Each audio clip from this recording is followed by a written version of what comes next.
ಸ್ನೇಹಿತರೇ ನಮಸ್ಕಾರ. ನಾನು ರವೀಂದ್ರ ಜೋಶಿ.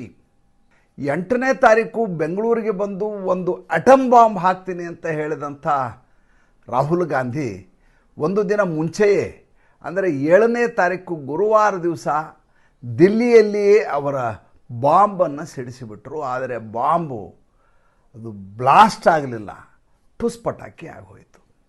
2 ಸಿನಿಮೀಯ ಘಟನೆಗಳು ನಡೆದವು ಈ ಪತ್ರಿಕಾಗೋಷ್ಠಿ ನಡೀತಾ ಇರುವಂಥ ಸಂದರ್ಭದಲ್ಲಿಯೇ. ಎರಡನ್ನೂ ಕೂಡ ರಾಹುಲ್ ಗಾಂಧಿ ನಿರೀಕ್ಷೆ ಮಾಡಿರಲಿಲ್ಲ. ಹೀಗಾಗಬಹುದು ಅನ್ನುವಂಥ ಕಿಂಚಿತ್ತೂ ಅವರಿಗೆ ಕಲ್ಪನೆಯೇ ಇರಲಿಲ್ಲ. ಮೊದಲನೇದಾಗಿ ಅವರ ಆರ್ಗ್ಯುಮೆಂಟ್ ಏನು, ವಾದ ಏನು, ಅವರ ಆರೋಪ ಏನು, ಯಾರ ಮೇಲೆ ಅವರ ಆರೋಪ ಅನ್ನೋದನ್ನು ಮೊದಲು ಮಾತಾಡೋಣ. ಆಮೇಲೆ ನಡೆದಂಥ ಈ ತಿರುವುಗಳು ಏನಾದವು ಅನ್ನೋದ್ರ ಬಗ್ಗೆ ಹೇಳ್ತೀನಿ. ಯಥಾ ಪ್ರಕಾರ ಅವ್ರು ಹೇಳಿದಾಗೆ ಚುನಾವಣಾ ಆಯೋಗದ ಮೇಲೆ ಭಾಳ ದೊಡ್ಡ ಮಟ್ಟದ ಆರೋಪಗಳ ಸರಮಾಲೆಯನ್ನೇ ಅವ್ರು ಹೇಳಿದರು. 1, 2, 3, 4, 5, 6. ಅದಕ್ಕೆ ಅವರು ಅಶ್ವಿನಿ ವೈಷ್ಣವ ಶೈಲಿಯಲ್ಲಿ ಈ ಪತ್ರಿಕಾಗೋಷ್ಠಿಯನ್ನು ಮಾಡಿದ್ದು. ಒಂದು ದೊಡ್ಡದಾದಂಥ ಪವರ್ ಪಾಯಿಂಟ್ ಪ್ರೆಸೆಂಟೇಷನ್ನು, ಜೇಬಿನಲ್ಲಿ ಕೈ ಹಾಕ್ಕೊಂಡು ಕೈ ಮಾಡಿ ಪ್ರೆಸೆಂಟರ್ ಥರ ಪತ್ರಿಕಾಗೋಷ್ಠಿಯನ್ನು ನಿರ್ವಹಿಸಿದಂಥ ರಾಹುಲ್ ಗಾಂಧಿ ಕೈಯಲ್ಲಿ ರಾಶಿ ಮತದಾರರ ಪಟ್ಟಿಗಳು, ಅದನ್ನು ಜನರಿದ್ರಿಗೆ ಹಿಂಗೆ ಹಾರಿಸಿ ನೋಟ್ ತೋರಿಸ್ತಾರಲ್ಲ, ಈ ಇಸ್ಪೀಟೆಯಲ್ಲಿ ತೋರಿಸ್ತಾ ಇರೋದು, ಭಾಳ ಸಿನಿಮೀಯವಾಗಿ ಗಿಮಿಕ್ಗಳನ್ನು ಮಾಡ್ತಾ ರಾಹುಲ್ ಗಾಂಧಿಯವರು ಪತ್ರಿಕಾಗೋಷ್ಠಿ ಮಾಡಿದರು. ಬಹುಶಃ ಅವರ ಇನ್ನೊಂದು ಲಾಂಚ್ ಇದು ಅಂತ ನಾನು ಅನ್ಕೋತೀನಿ.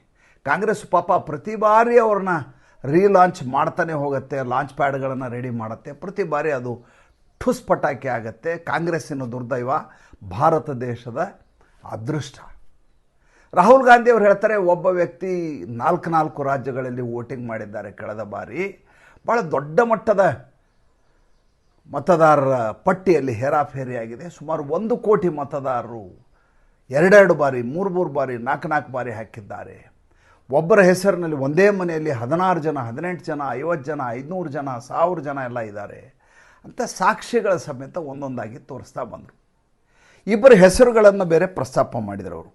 ಒಂದು ಆದಿತ್ಯ ಶ್ರೀವಾಸ್ತವ್ ಅನ್ನುವಂಥ ಹೆಸರು, ಇನ್ನೊಂದು ವಿಶಾಲ್ ಸಿಂಗ್ ಅಂತೇಳಿ. ಇವರು ಮಹದೇವಪುರ ಕರ್ನಾಟಕದಲ್ಲಿಯೂ ಮತ ಹಾಕಿದ್ದಾರೆ. ಇವರು ಉತ್ತರ ಪ್ರದೇಶದ ಲಖನೌನಲ್ಲಿಯೂ ಮತ ಹಾಕಿದ್ದಾರೆ. ಇವರು ಉತ್ತರ ಪ್ರದೇಶದ ವಾರಣಾಸಿಯಲ್ಲಿಯೂ ಮತ ಹಾಕಿದ್ದಾರೆ. ಮಹಾರಾಷ್ಟ್ರದಲ್ಲಿಯೂ ಮತ ಹಾಕಿದ್ದಾರೆ. ಒಬ್ಬ ವ್ಯಕ್ತಿ 4 ರಾಜ್ಯಗಳಲ್ಲಿ ಮತ ಹಾಕಿದ್ದಾರೆ. ಅದಕ್ಕೆ ಸಾಕ್ಷಿ ಇಲ್ಲಿದ್ದಾವಂತೆ. ವೋಟರ್ ID 1, 2, 3, 4 ಹಾಕಿ ಸ್ಟಿಕ್ ಮಾಡಿ ತೋರಿಸ್ತಾ ಇದ್ರು, ನೋಡಿ ಇಲ್ಲಿದೆ ಅಂತ. ಜೊತೆಗೆ ಬೆಂಗಳೂರು ಸೆಂಟ್ರಲ್ನಲ್ಲಿ ಮನ್ಸೂರ್ ಅಲಿ ಖಾನ್ ಅವರು ಗೆಲ್ಲುವ ಕುದುರೆಯಾಗಿದ್ದರು. ಇನ್ನೇನು ಗೆಲ್ಲಬೇಕು ಅನ್ನುವಂಥ ಕೊನೆಯ ಕ್ಷಣದಲ್ಲಿ ಇದ್ದಕ್ಕಿದ್ದ ಹಾಗೆ ಭಾರತೀಯ ಜನತಾ ಪಾರ್ಟಿಯ ಅಭ್ಯರ್ಥಿ ಗೆಲುವನ್ನು ಸಾಧಿಸಿಬಿಡ್ತೀವಿ. ಇನ್ನು ಮಹಾರಾಷ್ಟ್ರದಲ್ಲಿ ಇದ್ದಕ್ಕಿದ್ದ ಹಾಗೆ ಕೋಟಿಗಟ್ಟಲೆ ಮತಗಳು ಜಾಸ್ತಿ ಆಗಿಬಿಟ್ಟಿದ್ದಾವೆ. ಹೀಗಾಗಲಿಕ್ಕೆ ಹೇಗೆ ಸಾಧ್ಯ ಅಂತ ಪರ್ಸೆಂಟೇಜ್ ಮೂಲಕ ಎಲ್ಲವನ್ನು ಸ್ಟ್ಯಾಟಿಸ್ಟಿಕ್ಸ್ ಇಟ್ಟು ಫೋಟೋಗಳನ್ನು ತೋರಿಸ್ತಾ, ವೋಟರ್ ID ತೋರಿಸ್ತಾ, ಕೆಳಗಡೆ ಎಲೆಕ್ಷನ್ ಕಮಿಷನರ್ಗಳ ಫೋಟೋಗಳನ್ನು ಹಾಕಿ ಇವರನ್ನು ಏನಂತ ಕರಿಬೇಕು ಅಂತ ಅದಕ್ಕೊಂದು ಕ್ಯಾಪ್ಷನ್ ಕೊಟ್ಟು ಭಾಳ ದೊಡ್ಡ ಮಟ್ಟದಲ್ಲಿ ಪತ್ರಿಕಾಗೋಷ್ಠಿ ಮಾಡಿದರು. ಎದುರುಗಡೆ ಎಲ್ಲ ಪತ್ರಕರ್ತರು ಕೂತಿದ್ದರು.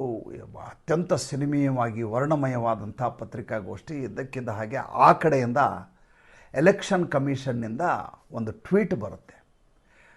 ಹೇಳಿದ್ನಲ್ಲ, ಸಿನಿಮೀಯ ರೀತಿಯಲ್ಲಿ ಹೇಗೆ ತಿರುವು ಸಂಭವಿಸ್ತು ಇದಕ್ಕೆ ಅಂತ ಹೇಳ್ತಾ ಇದ್ದೀನಿ. ಎಲೆಕ್ಷನ್ ಕಮಿಷನ್ನಿಂದ ಟ್ವಿಟರಲ್ಲಿ ಟ್ವೀಟ್ ಬರುತ್ತೆ.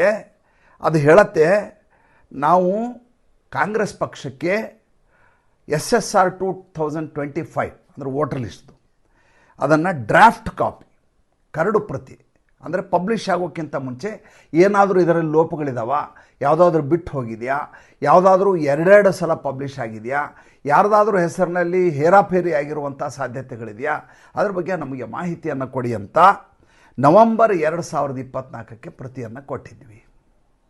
ಅದಾದ ಮೇಲೆ ಫೈನಲ್ ಕಾಪಿ ಏನಿದೆ, ಫೈನಲ್ ಕಾಪಿನ ಸೇಮ್ SSR 2025 ಜನವರಿ 2025ಕ್ಕೆ INC ಅಂದರೆ ಕಾಂಗ್ರೆಸ್ ಪಕ್ಷಕ್ಕೆ ನೀಡಲಾಗಿತ್ತು. ಕರಡು ಪ್ರತಿ ನವೆಂಬರ್ 2024ಕ್ಕೆ ಕೊಡಲಾಗಿತ್ತು. ಜನವರಿ 2025ರಲ್ಲಿ ಫೈನಲ್ ಕಾಪಿಯನ್ನು ಕೊಡಲಾಗಿತ್ತು. ಅಲ್ಲಿಂದ ಇಲ್ಲಿವರೆಗೂ ಕಾಂಗ್ರೆಸ್ ಪಕ್ಷದವರು ಯಾವತ್ತೂ ಕೂಡ ಬಂದು ತಮ್ಮ ಈ ರೀತಿಯಾದಂಥ ಲೋಪಗಳ ಬಗ್ಗೆ, ವ್ಯತ್ಯಾಸಗಳ ಬಗ್ಗೆ, ಹೆಸರುಗಳು ರಿಪೀಟ್ ಆಗಿರೋ ಬಗ್ಗೆ ಯಾವುದೇ ರೀತಿಯ ಮಾಹಿತಿಯನ್ನು ನಮಗೆ ಕೊಟ್ಟಿಲ್ಲ. ಅಷ್ಟರಲ್ಲಿ ಉತ್ತರ ಪ್ರದೇಶದ ಎಲೆಕ್ಟ್ರಲ್ ಆಫೀಸರ್, ಅಲ್ಲಿಂದ ಕಮಿಷನರು, ಅಲ್ಲಿಂದ ಒಂದು ಮೇಲ್ ಮಾಡ್ತಾರೆ, ವೋಟರ್ ಟ್ವಿಟರ್ ಹ್ಯಾಂಡಲಲ್ಲಿ ಎಕ್ಸ್ದಲ್ಲಿ ಪಬ್ಲಿಷ್ ಮಾಡ್ತಾರೆ. ವಿಶಾಲ್ ಸಿಂಗ್ ಅನ್ನೋಂಥ ಹೆಸರು ಏನು ಹೇಳ್ತಾ ಇದ್ರಿ, ಮತ್ತು ಆದಿತ್ಯ ಶ್ರೀವಾಸ್ತವ್ ಅಂತ ಏನು ಹೆಸರು ಹೇಳಿ ಲಖನೌನಲ್ಲಿ ವಾರಣಾಸಿನಲ್ಲಿ ವೋಟ್ ಹಾಕಿದ್ದಾರೆ ಅಂತ ಹೇಳ್ತೀರಿ, ಆ ರೀತಿ ಯಾವ ಹೆಸರುಗಳು ನಮ್ಮಲ್ಲಿ ಇಲ್ಲ ಅಂತ ಸ್ಪಷ್ಟೀಕರಣವನ್ನು ಕೊಟ್ಬಿಟ್ರು. ಈ ಕಡೆ ಎಲೆಕ್ಷನ್ ಕಮಿಷನ್ ಏನು ಮಾಡ್ತು, ಒಂದು ರಾಹುಲ್ ಗಾಂಧಿಗೆ ಒಂದು ಪತ್ರವನ್ನು ಇಮ್ಮಿಡಿಯೇಟಾಗಿ ಟೈಪ್ ಮಾಡ್ತು. ನೀವು ಈಗ ಪತ್ರಿಕಾಗೋಷ್ಠಿ ಮಾಡ್ತಾಯಿದ್ರಿ 7ನೇ ತಾರೀಕು ಅನ್ನುವುದು ನಮಗೆ ತಿಳಿದು ಬಂದಿದೆ, ನೀವು ನಮ್ಮ ಮೇಲೆ ಈ ರೀತಿಯ ಆರೋಪಗಳನ್ನು ಮಾಡ್ತಾಯಿದ್ದೀರಿ ಅಂತ ಗೊತ್ತಾಯಿತು. ಯಾವಾಗಲೂ ಚುನಾವಣೆಯ ಬಗ್ಗೆ ಯಾವುದಾದ್ರೂ ವ್ಯತ್ಯಾಸಗಳಾದ ಸಂದರ್ಭ it is in the way of high court you can get the justice. ಅಂದರೆ ನೀವು ಉಚ್ಚ ನ್ಯಾಯಾಲಯಕ್ಕೆ ಹೋಗಿ ನ್ಯಾಯವನ್ನು ಪಡೆಯುವಂಥ ಸೌಲಭ್ಯ ಇದೆ. ಹೀಗೆ ಬೀದಿಯಲ್ಲಿ ನಿಂತು ಭಾಷಣ ಮಾಡುವ ಮೂಲಕ ಚುನಾವಣೆ ಮತದಾರರ ಪಟ್ಟಿಯಲ್ಲಿ ವ್ಯತ್ಯಾಸಗಳನ್ನು ಹೇಳಬೇಕಾದ ಅಗತ್ಯ ಇಲ್ಲ. ನಿಮಗಾದಂಥ ಲೋಪಗಳನ್ನು ಕೋರ್ಟಿನಲ್ಲಿ ನೀವು ಪ್ರೊಡ್ಯೂಸ್ ಮಾಡಬೇಕು. ಜೊತೆಗೆ ನೀವೀಗೇನು ಹೇಳ್ತಾ ಇದ್ದೀರಲ್ಲ, 1 ಕೋಟಿ ಓಟುಗಳು ಜಾಸ್ತಿ ಆಗಿದ್ದಾವೆ ಅಂತ ಹೇಳ್ತೀರಿ, ಆಮೇಲೆ ಸುಮಾರು 11,000 ಮತಗಳು 2 ಜನ ಮತ ಹಾಕಿದ್ದಾರೆ ಅಂತ. 11,000 ಜನ 2 ಮತ ಹಾಕಿದ್ದಾರೆ, ಒಬ್ಬೊಬ್ಬರಿಗೆ 2 ವೋಟರ್ ಐ ಡಿ ಇದೆ ಅಂತ ಅವ್ರು ತೋರಿಸಿದರು. ಹೀಗೆಲ್ಲ ಇದ್ದದ್ದೇ ಆದರೆ ನೀವು ನಮಗೊಂದು ಡಿಕ್ಲರೇಷನನ್ನು ಕೊಡಿ, ಬೇರೆ ಏನು ಮಾಡಬೇಡಿ, ಒಂದು ಓತ್ ಕೊಡಿ. ಏನಂತ, ನನ್ನ ಕಡೆ ಇಷ್ಟು ಡಾಕ್ಯುಮೆಂಟ್ಗಳಿದ್ದಾವೆ, ಇದರಲ್ಲಿ ಇಷ್ಟು ಲೋಪಗಳಿದ್ದಾವೆ. 11,000 ಜನ 2 ವೋಟ್ ಹಾಕಿದ್ದಾರೆ, ಈ ಆದಿತ್ಯ ಶ್ರೀವಾಸ್ತವನ 4 ಕಡೆ ಹಾಕಿದ್ದಾನೆ, ಮತ್ತು ವಿಶಾಲ್ ಸಿಂಗ್ ಅನ್ನೋನು ಮಹದೂಪುರದಲ್ಲಿ ಹಾಕಿದ್ದಾನೆ, ಉಳಿದ 3 ರಾಜ್ಯಗಳಲ್ಲಿ ಹಾಕಿದ್ದಾನೆ. ಆದ್ದರಿಂದ ನಿಮ್ಮ ಇಡೀ ವೋಟರ್ ಐ ಡಿ ಪೂರ್ತಿ ತಪ್ಪು ಇದೆ ಮತದಾರರ ಪಟ್ಟಿ ಅಂತ ನಮಗೊಂದು ಓತ್ ಟೇಕಿಂಗ್ ಕೊಡಿ, ಡಿಕ್ಲರೇಷನ್ ಕೊಡಿ. ಅದನ್ನು ನೀವು ಬರೆದು ಕೊಡಬೇಡಿ, ನಾವು ಟೈಪ್ ಮಾಡಿ ನಿಮ್ಮ ಹೆಸರಿಗೆ ಟೈಪ್ ಮಾಡಿ ಕಳಿಸಿದ್ದೀವಿ, ಬರೀ ಸಹಿ ಮಾಡಿ ಕಳಿಸಿ. ಆದರೆ ಒಂದು ವಿಷಯವನ್ನು ನೆನಪಿಡಿ ಅಂತ 2 ಕ್ಲಾಸ್ ಆಗ್ತದೆ ಅದರಲ್ಲಿ. ಏನಂದರೆ, A falls declaration punishable under section number 31 of RP Act 1950. ಅಂದರೆ ನೀವು ಕೊಟ್ಟಿರುವಂಥ ಈ declaration, A falls declaration is punishable under section number 31 of RP Act 1950. ಇದು ಪನಿಷಬಲ್ ಅಫೆನ್ಸು. ನೀವು ಸುಳ್ಳು ಹೇಳಿದ್ರಿ, ನೀವು ಕೊಟ್ಟಿರುವಂಥ ಡಿಕ್ಲರೇಷನ್ ಆದರೂ ಸುಳ್ಳೇನಾದರೂ ಆಗಿದ್ದರೆ ನಿಮಗೆ 5 ವರ್ಷದಿಂದ 10 ವರ್ಷಗಳವರೆಗೆ ಶಿಕ್ಷೆಯಾಗುತ್ತದೆ. ಇದು ನಿಮ್ಗೆ ಗೊತ್ತಿರಲಿ. ಎರಡನೇದು, ಫಾಲ್ಸ್ ಎವಿಡೆನ್ಸ್ ಅಂದರೆ ಸಾಕ್ಷ್ಯಗಳನ್ನು ಕೊಡೋದು is again punishable under section 227 of ಭಾರತೀಯ ನ್ಯಾಯ ಸಂಹಿತಾ 2023. ಅಂದರೆ ನೀವು ಕೊಡ್ತಿರುವಂಥ ಸಾಕ್ಷ್ಯಾಧಾರಗಳೇನಿದಾವಲ್ಲ, ಇವೇನಾದರೂ ತಪ್ಪಾಗಿದ್ದರೆ ಭಾರತೀಯ ನ್ಯಾಯ ಸಂಹಿತೆ 227ರ ಸೆಕ್ಷನ್ ಪ್ರಕಾರ ಶಿಕ್ಷಾರ್ಹ ಅಪರಾಧ ಆಗುತ್ತದೆ. ಇದೆರಡನ್ನೂ ಮನಗಂಡು ನಿಮ್ಮ ಬಳಿ ಇರುವಂಥ ಇಷ್ಟು ದಾಖಲಾತಿಗಳನ್ನು ನಮಗೆ ಕೊಡಿ. ನೀವು ಅದಕ್ಕೆ ಅಪ್ಲಿಕೇಶನ್ ಬರಿಬೇಡಿ, ಬರೆದು ನಮ್ಮ ಹೆಸರು ಮಾಡಿಕೊಡ್ಬೇಡಿ. ನಾವೇ ಅಪ್ಲಿಕೇಶನ್ ನಿಮ್ಮ ಹೆಸರಲ್ಲೇ ಬರೆದಿದ್ದೇವೆ. ಟು ಎಲೆಕ್ಷನ್ ಕಮಿಷನರ್ ಅಂತೆಲ್ಲ ಹಾಕಿದ್ದಾರೆ, ಕೆಳಗಡೆ ಮಾಹಿತಿಯನ್ನು ಹಾಕಿದ್ದಾರೆ, ಎಲ್ಲ ಹಾಕಿ ಕೆಳಗಡೆ Rahul Gandhi honourable member of parliament opposition leader ಅಂತ ಹಾಕಿ ಒಂದು ಲೆಟರ್ ರೆಡಿ ಮಾಡ್ತಾರೆ. ಆ ಲೆಟರನ್ನು ಇಲ್ಲಿ ಹಾಕಿದ್ದೀನಿ ನೋಡಿ. ಈ ಲೆಟರನ್ನು ಕೂಡ ಟ್ವೀಟ್ ಮಾಡಿದರು. ನೀವು ಬೇರೆ ಏನು ಮಾಡಬೇಡಿ ರಾಹುಲ್ ಗಾಂಧಿ ಅವರೇ, ಕೇವಲ ಒಂದು ಸಹಿ ಹಾಕಿ ಕಳಿಸಿ ಸಾಕು ನಮಗೆ. ರಾಹುಲ್ ಗಾಂಧಿ ಬೆಚ್ಚು ಬಿದ್ದುಬಿಟ್ರು. ನಾನು ಈ ರೀತಿ ಎಲ್ಲ ಮಾತಾಡ್ತಾ ಇದ್ದೀನಿ, ಇವರು ಈ ರೀತಿ ನನಗೆ ಡಿಕ್ಲರೇಷನ್ ಕೊಡು ಅಂತಾರೆ, ಓತ್ ಟೇಕಿಂಗ್ ಕೊಡು ಅಂತಾರೆ. ಇದ್ದಕ್ಕಿದ್ದ ಹಾಗೆ ಪತ್ರಕರ್ತರಲ್ಲಿದ್ದವರು ಒಂದು ಮಾತು ಕೇಳ್ತಾರೆ ಅಲ್ಲಿಂದ. ಏನಂತ, ಸ್ವಾಮಿ ನೀವು ಈ ರೀತಿ ಎಲ್ಲ ಸಾಕ್ಷ್ಯಾಧಾರ ಕೊಡ್ತಾ ಇದ್ದೀರಿ, ನಿಮಗೆ ಎಲೆಕ್ಷನ್ ಕಮಿಷನ್ನು ಒಂದು ಓತ್ ಟೇಕಿಂಗ್ ಕೇಳಿದೆ, ಸಹಿ ಹಾಕಿ ಕಳಿಸಿ, ಅದೆಲ್ಲ ಸರಿಯಾಗಿಬಿಡುತ್ತೆ, ಅದ್ರ ಕುರಿತು ಅವರು ಕ್ರಮ ಕೈಗೊಳ್ತಾರೆ. I am a politician, my word to public itself is a oath taking, I can't give oath ಅಂತಾರೆ. ನಾನು ಜನರೆದುರಿಗೆ ಮಾತಾಡ್ತಾ ಇರೋದೇ ಡಿಕ್ಲರೇಷನ್ನು, ಬೇರೆ ಡಿಕ್ಲರೇಷನ್ ಅಗತ್ಯ ಇಲ್ಲ ಅಂತ. ಪಬ್ಲಿಕ್ಕಲ್ಲಿ ನಾನು ಮಾತಾಡ್ತಾ ಇರೋದೇ ಓತ್ ಟೇಕಿಂಗು, ಡಿಕ್ಲರೇಷನ್ನು, ಬೇರೆ ಡಿಕ್ಲರೇಷನ್ ನಾನು ಕೊಡೋದಿಲ್ಲ ಅಂತ ಕುರ್ಚಿ ಮೇಲೆ ಕುತ್ಕೊಂಡ್ಬಿಡ್ತಾರೆ. ಯಾವಾಗ ಎಡಗೈ ಜೇಬಲ್ಲಿ ಕೈ ಹಾಕ್ಕೊಂಡು ಹಿಂಗೆ ಹೀರೋ ಥರ ಪೋಸ್ ಕೊಡ್ತಾ ಇದ್ರೋ, ಇದ್ದಕ್ಕಿದ್ದ ಹಾಗೆ ಯಾವಾಗ ಈ ರೀತಿ ಪ್ರಶ್ನೆ ಬರುತ್ತೋ ಎದ್ದು ನಿಂತವ್ರು ಕುತ್ಕೊಂಡ್ಬಿಡ್ತಾರೆ. ಕುತ್ಕೊಂಡು ಸಾವರಿಸ್ಕೊಳ್ಳಿಕ್ಕೆ ಶುರು ಮಾಡ್ತಾರೆ ಅವರು. ಅವರಿಗೆ ಸ್ಪಷ್ಟವಾಗಿ ಗೊತ್ತಾಗುತ್ತೆ ಎಲೆಕ್ಷನ್ ಕಮಿಷನ್ನು ಮಿಂಚಿನ ಸಂಚಾರದ ರೀತಿಯಲ್ಲಿ ಇದರ ಮೇಲೆ ಕಾರ್ಯಾಚರಣೆಯನ್ನು ಶುರು ಮಾಡಿದೆ. ಇವರನ್ನು ಸಹಿಸೋದಿಲ್ಲ, ಇನ್ನು ಮೇಲೆ ನನ್ನ ಮೇಲೆ ಕ್ರಮ ಕೈಗೊಳ್ಳುವಂಥ ಎಲ್ಲ ರೀತಿಯ ತಯಾರಿಗಳನ್ನು ಮಾಡಿಕೊಂಡಿದ್ದಾರೆ ಅಂತ. ಇದು ರಾಹುಲ್ ಗಾಂಧಿಗೇನು ಹೊಸ್ತಲ್ಲ, ಯಾಕೆಂದರೆ ಹಿಂದೆ ಇವರು RSSನವರು ಗಾಂಧಿಯನ್ನು ಕೊಂದಿದ್ರು ಅಂತ ಇವರು ಆರೋಪ ಮಾಡಿದರು. ಇವ್ರ ಮೇಲೆ ಕ್ರಮ ಕೈಗೊಳ್ಳುವ ಸಂದರ್ಭ ಅಂದ್ಕೊಂಡು ನಾನು ಆ ರೀತಿ ಹೇಳೇ ಇಲ್ಲ ಅಂತ ತಪ್ಪಿಸ್ಕೊಳ್ಳುವ ಪ್ರಯತ್ನವನ್ನು ಇವರು ಮಾಡಿದರು. ಅಮಿತ್ ಶಾ ಕೊಲೆಗಡಕ ಅಂತ ಹೇಳಿದರು.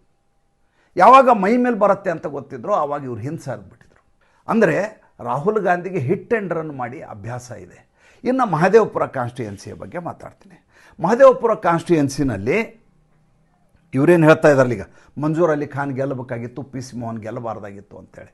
ಕಳೆದ ಎಲ್ಲ ಚುನಾವಣೆಗಳನ್ನು ನೋಡ್ತಾ ಬನ್ನಿ. 2009ರಲ್ಲಿ ಭಾರತೀಯ ಜನತಾ ಪಾರ್ಟಿ 45.63 ಅಂದರೆ 46% ಓಟುಗಳನ್ನು ಪಡೆದು ಜಯವನ್ನು ತನ್ನದಾಗಿಸ್ಕೊಂಡಿದೆ ಮಹದೇವಪುರ ಕಾನ್ಸ್ಟಿಟ್ಯೂಯೆನ್ಸಿಯಲ್ಲಿ 2009ರಲ್ಲಿ. 2014ರಲ್ಲಿ 55.48 ಅಂದರೆ ಅರೌಂಡ್ 56% ಓಟನ್ನು ಪಡೆದು ಜಯವನ್ನು ತನ್ನದಾಗಿಸ್ಕೊಂಡಿದೆ. 2019ರಲ್ಲಿ 59.58 ಅಂದರೆ ಅರೌಂಡ್ 60% ಮತಗಳನ್ನ ಪಡೆದು ಅಲ್ಲಿ ಗೆಲುವನ್ನು ತನ್ನದಾಗಿಸ್ಕೊಂಡಿದೆ. ಇನ್ನು 2024ರಲ್ಲಿ 64.72 ಅಂದರೆ ಅರೌಂಡ್ 65% ಮತ ಪಡೆದು ಗೆಲುವನ್ನು ಸಾಧಿಸಿಕೊಂಡಿದೆ. ಕಾಂಗ್ರೆಸ್ ಗೆಲ್ಲತ್ತೆ ಅಂತ ಇವರು ಹೇಗೆ ನಿರೀಕ್ಷೆ ಮಾಡ್ತಾರೆ ನನಗಂತೂ ಅರ್ಥ ಆಗ್ತಾ ಇಲ್ಲ. ಇನ್ನು ಮಹಾರಾಷ್ಟ್ರದ ಬಗ್ಗೆ ಮಾತಾಡ್ತಾರೆ. ಹೇಳ್ತಾ ಹೋದರೆ ಗಂಟೆಗಟ್ಟಲೆ ಇದೆ. ಒಂದೆರಡು ಸ್ಯಾಂಪಲ್ಗಳನ್ನ ಹೇಳಿ ಮುಂದಿನ ವಿಷಯಕ್ಕೆ ಬರ್ತೀನಿ. ಮಹಾರಾಷ್ಟ್ರದಲ್ಲಿ ಹೇಳ್ತಾರೆ ಇವರು ಇದ್ದಕ್ಕಿದ್ದ ಹಾಗೆ 1 ಕೋಟಿ ಮತ ಜಾಸ್ತಿ ಆಗಿಬಿಟ್ಟು 2024ರಲ್ಲಿ ಇಲ್ಲದೆ ಹೋದರೆ ನಾವು ಗೆದ್ದು ಬಿಡ್ತಿದ್ವಿ ಕಾಂಗ್ರೆಸ್ನವರು. 2024ರಲ್ಲಿ ಅಲ್ಲಿ ಮತ ಹೆಚ್ಚುವರಿ ವೋಟರ್ಸ್ ಸಂಖ್ಯೆ ಆಗಿದ್ದು ಎಷ್ಟಪ್ಪ ಅಂದರೆ 16.76%. ಅಂದರೆ 17%ನಷ್ಟು ಹೊಸ ವೋಟರ್ಸನ್ನು ಆ್ಯಡ್ ಮಾಡಲಾಗಿದೆ. ಅದಕ್ಕೆ ಪರಿಷ್ಕೃತ ಪಟ್ಟಿ ಏನಿದೆ ಅದರಲ್ಲಿ 17% ವೋಟ್ ಜಾಸ್ತಿ ಆಗಿದೆ. ಹಾಗಾದರೆ ಹಿಂದೇನಾಗೇ ಇರಲಿಲ್ವ, ಜಾಸ್ತಿ ಆಗಿರಲಿಲ್ವಾ? ಇವ್ರ ಕಾಲದಲ್ಲಿ ಏನಾಗಿತ್ತು, 1990ರಲ್ಲಿ ನಾನು ಹೇಳ್ತಾ ಇರೋದು 35% ವೋಟರ್ಸ್ ಜಾಸ್ತಿ ಆಗಿದ್ದರು. 1995ರಲ್ಲಿ 31% ವೋಟರ್ ಜಾಸ್ತಿ ಆಗಿದ್ದರು. 2004ರಲ್ಲಿ 21% ವೋಟರ್ಸ್ ಜಾಸ್ತಿ ಆಗಿದ್ದರು. 2014ರಲ್ಲಿ 16.5% ವೋಟರ್ಸ್ ಜಾಸ್ತಿ ಆಗಿದ್ದರು. ವೋಟರ್ ಜಾಸ್ತಿ ಆಗಿದ್ದಾರೆ ಅಂದ ಮಟ್ಟಕ್ಕೆ ಅವರೆಲ್ಲ ಭಾರತೀಯ ಜನತಾ ಪಾರ್ಟಿಗೆ ವೋಟ್ ಹಾಕಿದ್ದಾರೆ ಅಂತ ಹೆಂಗೆ ಹೇಳಲಿಕ್ಕಾಗತ್ತೆ? ಇದ್ರ ಬಗ್ಗೆ ರಾಹುಲ್ ಗಾಂಧಿ ಮಾತನಾಡಲಿಕ್ಕೆ ಸಿದ್ಧರಿಲ್ಲ. ಇನ್ನು ಓತ್ ಟೇಕಿಂಗು ಡಿಕ್ಲರೇಷನ್ ಕೊಡೋ ಅಂದ್ರೆ ನಾನು ಬಾಯಲ್ಲಿ ಹೇಳ್ತೀನಿ, ಬರ್ಕೊಳ್ಳಿ, ನಾನು ಸೈನ್ ಮಾಡೋದಿಲ್ಲ ಅಂದರೆ ಏನರ್ಥ? ಒಬ್ಬ ಜವಾಬ್ದಾರಿಯುತ ವ್ಯಕ್ತಿ, ಈಗ ನಮ್ಮನೆ ಕಳವಾಗಿರ್ತದೆ, ಪೊಲೀಸ್ ಸ್ಟೇಷನ್ ಹೋಗ್ತೀವಿ. ಪೊಲೀಸ್ ಸ್ಟೇಷನ್ ಹೋದಾಗ ಹಿಂಗೆ ಸ್ವಾಮಿ ನಮ್ಮನೆ ಕಳವಾಗಿದೆ, ದಯವಿಟ್ಟು ನೀವು ತನಿಖೆ ಮಾಡಿ ಅಂತ. ಪೊಲೀಸರು ಏನು ಹೇಳ್ತಾರೆ, ಒಂದು ಕಂಪ್ಲೇಂಟನ್ನು ಬರೆದು ಕೊಡಿ. ಇಲ್ಲ, ನಾನು ಕಂಪ್ಲೇಂಟ್ ಬರೆದು ಕೊಡೋದಿಲ್ಲ, ನಾನು ಮಾತಾಡ್ತಾ ಇರೋದೇ ಕಂಪ್ಲೇಂಟ್ ಅಂತ ತಿಳ್ಕೊಳ್ಳಿ, ನಾನು ಮಾತಾಡೋದೇ FIR ಅಂತ ಹೇಳಿದರೆ ಯಾವತ್ತಾದರೂ ಪೊಲೀಸರು ಇದನ್ನು ಒಪ್ಕೊಳ್ಳಿಕ್ಕೆ ಸಾಧ್ಯವಾ? ರಾಹುಲ್ ಗಾಂಧಿ ಅಂತ ಒಬ್ಬ ವ್ಯಕ್ತಿ ಸಂಸತ್ ಸದಸ್ಯನಾಗಿ, ವಿಪಕ್ಷ ನಾಯಕನಾಗಿ ಈ ರೀತಿಯಾಗಿ ಮಾತನಾಡುವುದರಿಂದ ಈತನ ಬೇಜವಾಬ್ದಾರಿತನ, ಈತನ ವಿಶ್ವಾಸಾರ್ಹತೆ ಕುಂದೋದಿಲ್ವಾ? ಇದನ್ನು ಆಲೋಚನೆ ಮಾಡಬೇಕಂತ ಸಂದರ್ಭ. ಈತ ಹೇಳಿದ್ದೇನು, ನಾನು ಬಾಂಬ್ ಹಾಕ್ತೀನಿ ಅಂತ. ಬಾಂಬು ಹಾರಿ ಯಾರ ಮೇಲಾದರೂ ಪರಿಣಾಮ ಬೀರಬೇಕಾಗಿತ್ತು, ದುಷ್ಪರಿಣಾಮ ಬೀರಬೇಕಾಗಿತ್ತು. ಯಾವುದಾದ್ರೂ ಅವ್ರು ಹೇಳೋ ಹಾಗೆ ಚುನಾವಣಾ ಆಯೋಗ ಅನ್ನುವಂಥ ಢಾಂಚಾನೇ ಬಿದ್ದು ಹೋಗ್ಬಿಡತ್ತೆ ಅಂತ ಈತ ಹೆದರಿಸ್ಕೊಂಡು ಓಡಾಡಿದ್ದು.